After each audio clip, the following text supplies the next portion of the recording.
जो final report दी गई है और जो बीजेपी के एमपीज ने जो अमेंडमेंट्स दिए, जो उनकी न्यूमेरिकल स्ट्रेंथ के ऊपर उन्होंने उसको पास करवा लिया, और अपोजिशन ने जो अमेंडमेंट्स दिए उसको हम लोग पास नहीं करवा सके क्योंकि हमारे पास स्ट्रेंथ नहीं थी।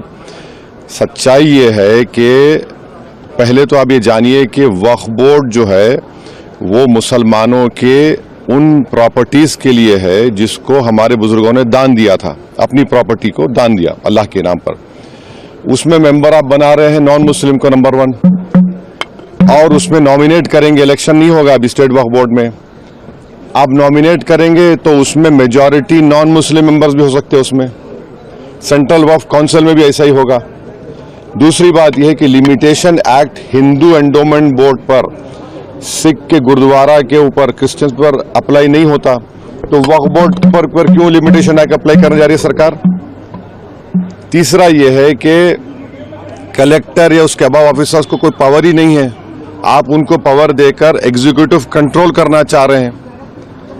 चौथी बात यह है कि वक्फ बाय यूजर, जो वक्फ बाय यूजर है जिसको बाबरी मस्जिद राम मंदिर में सुप्रीम कोर्ट ने अपहेल्ड किया, उसके पैराग्राफ्स लिखे उसके बारे में, उस जजमेंट के मुताबिक राम मंदिर बन गई, और उस जजमेंट में जो वक्फ बाय यूजर के बारे में सुप्रीम कोर्ट ने कहा है सरकार उसके बरक्स, उसके ऑपोजिट काम कर रही है।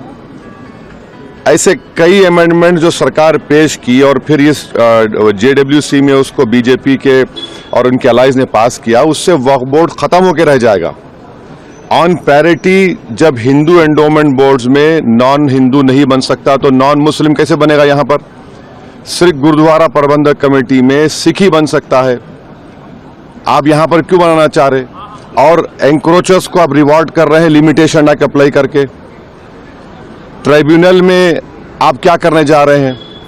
तो ये तमाम चीजें, इससे एक ही मकसद है कि जितनी वक्फ प्रॉपर्टीज है सरकार उसको छीनना चाह रही है, जिसमें मस्जिद भी है, दरगाह भी है, खानखा भी है, कब्रस्तान भी है।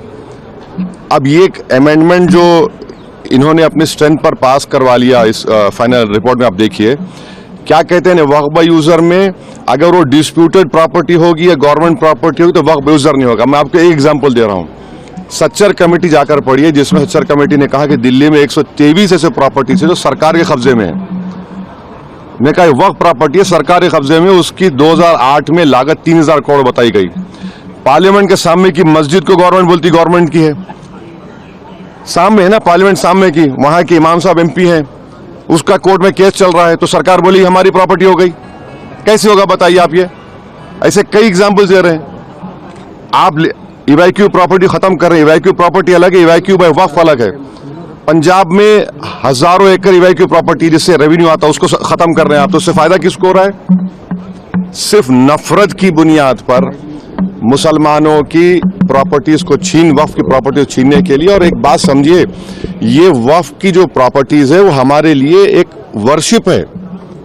नमाज हम पढ़ते हैं मगर ये भी हमारा एक वर्शिप है, उसको हमको उससे महरूम करना चाह रहे, ये हम इस कह रहे हैं। तो इनका मंशा और मकसद तो वो एक ही है ना, वक्फ प्रॉपर्टीज बचाना नहीं है, छीनना है।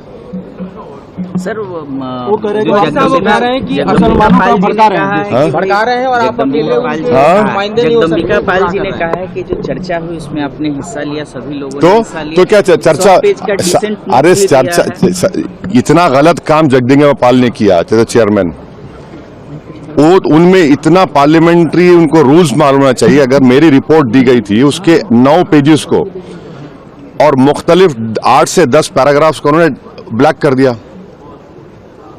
और रूल पोजीशन ये है, हमने स्पीकर साहब लेटर भी लिखा, अगर आप किसी मेंबर के डाइसेंट रिपोर्ट को अगर आप उसको इंक्लूड नहीं कर रहे तो आप इन्फॉर्म करना चाहिए, मुझे बताना चाहिए। अब मिसाल के तौर पर ड्राफ्ट रिपोर्ट में पढ़िए, आप लिखा गया कि वो रेकमेंड कर रहे हैं रिपोर्ट में कि ट्राइबल लैंड को वक्फ डिक्लेयर करना नहीं चाहिए। लीगली एक मुसलमान ट्राइबल हो सकता है, और इस पार्लियामेंट में 10 मरतबा के एमपी एक मुस्लिम ट्राइबल थे, सईद साहब लक्षद्वीप के। आप उनसे कहेंगे वक्फ मत करो, इसका असर क्या होगा लक्षद्वीप में। कितने ट्राइबल मुसलमान हैं। हम लिख के दिए कि ये लीगली रॉन्ग पोजीशन है आपका, आपने उसको ब्लैकआउट कर दिया। कई चीजें हम जो लिखी फैक्चुअल जो है उसको उसने ब्लैकआउट कर दिया और इन्फॉर्म तक नहीं किया हमको। ऐसे कई अपोजिशन मेंबर्स की रिपोर्ट को ब्लैकआउट कर दिया उन्होंने।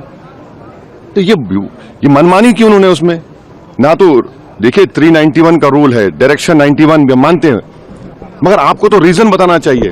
फैक्चुअल को आप चीजों को आप उसको ब्लैक कर देते हैं। आपका डिसीजन नोट कितना पेज का था? डिसेंट नोट तो हमारा बहुत लंबा था, जिसमें से कई फैक्चुअल जो चीजें थी, इसको चेयरमैन साहब ने अपने पावर्स का very narrow and parochial interpretation लेके ब्लैकआउट कर दिया उसको।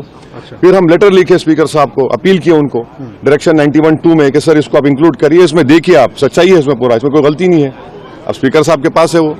वैसे साहब लेकिन कुछ तो डाइल्यूट किया गया है। बिल्कुल क्या डाइल्यूट किया गया बताइए? नहीं आप बोलिए डाइल्यूट किया गया, बताइए बोलिए। वक्फ बाय यूजर वाले हम तो आपको एग्जाम्पल दे रहे हैं ना भैया। आप कह रहे हैं डिस्प्यूट हो गया गवर्नमेंट प्रॉपर्टी, डिस्प्यूट के माने आपने लिखे उसमें, डिस्प्यूट कुछ भी हो जाएगा।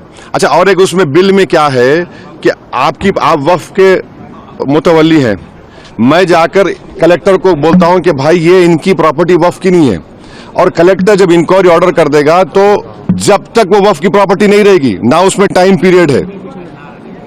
अब कलेक्टर इंक्वायरी ले गया, मेरी वक्फ प्रॉपर्टी खत्म हो गई, इंक्वायरी का टाइम लिमिट नहीं है। और कलेक्टर कौन होता है? कलेक्टर गवर्नमेंट अपॉइंट करती नहीं करती, ये सेपरेशन ऑफ पावर्स का वायलेशन भी है। कहां से होगा बताइए? यही तो हम बता रहे हैं भाई। ऑन पैरिटी आप इसको क्यों देखिए ना, हिंदू एंडोमेंट बोर्ड्स में, सिखों के गुरुद्वारा में, क्रिश्चियंस में, ये सब चीजें हैं क्या? आप वहां करने वाले हैं क्या? अच्छा, वक्फ फंड आता था 7%, उसको आपने कम कर दिया 5%, और अमेंडमेंट क्या किया? What ever the number government sacrifice और कम हो जाएगा।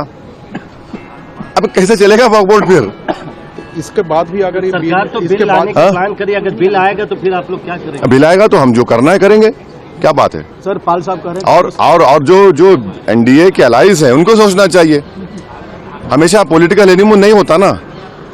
सर आप मुसलमानों को भड़का रहे हैं, ये जगदम्बिका पाल कह रहे हैं, क्योंकि आप मेंबर थे जेपीसी के। आपने डिसेंट जेपीसी नहीं है, वो ज्वाइंट वर्किंग कमेटी है, उनको इतना तक नहीं मालूम। जेपीसी बोलते रहते हैं, ज्वाइंट वर्किंग कमेटी है। जेपीसी अगर होती तो उसको इन्वेस्टिगेटिव पावर्स होते, जैसा वन नेशन वन इलेक्शन बनाया गया है। ये ज्वाइंट वर्किंग कमेटी है, बस राग अलाप रहे। जेडब्ल्यूसी है, वो तक नहीं मालूम उनको।